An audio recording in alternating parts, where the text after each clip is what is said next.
travaillons sur les outils développés par la DISI. Il y a des applications qui utilisent les PATS, les pairs et les étudiants. Nous sommes chargés d'assurer le support. Ce que nous faisons, c'est comme l'a dit mon collègue, nous faisons du support. Support au niveau des applications, mais aussi support matériel de l'autre côté. Le service support existe depuis 5 ans.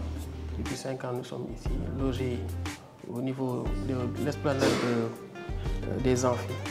Donc, on a mis à notre disposition à la DISI un téléphone. On travaille par mail aussi.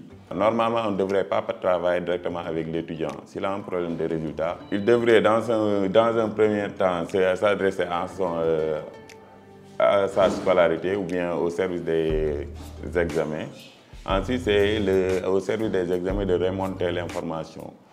Nous travaillons aussi en collaboration avec les services informatiques des établissements, des facultés, des écoles et instituts, pour que les étudiants n'aient pas besoin de se déplacer pour venir jusqu'ici et pour certains services qu'ils puissent les assister, notamment pour la réinitialisation des mots de passe, parce que c'est une activité récurrente.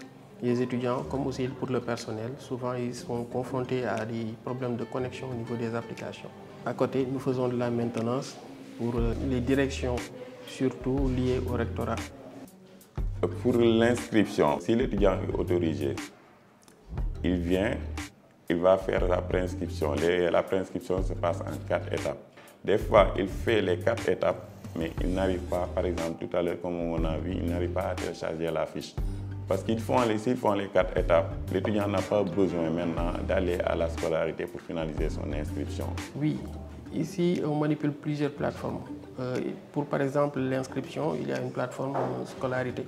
Mais c'est une plateforme que les agents des scolarités utilisent. Ce n'est pas une plateforme dédiée aux étudiants. Si l'étudiant a déjà un compte dessus, c'est qu'il avait déjà fait la préinscription les années précédentes. Il vient, il se connecte, nom d'utilisateur, mot de passe. Sinon, pour un nouveau bachelier, il doit créer un compte dessus.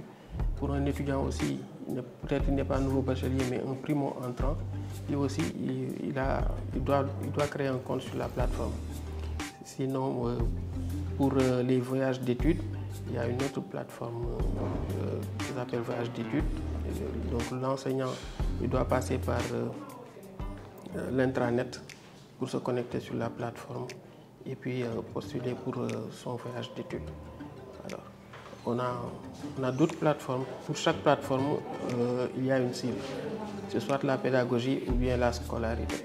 Si vous venez ici, vous voyez les étudiants qui sont là, ou bien le nombre d'appels qu'on reçoit dans la journée, ou bien, en tout cas, les mails que nous recevons, nous voyons que dans quelque part, on est en train de satisfaire, si ce n'est pas à 100%, peut-être à 80% les demandes que nous recevons.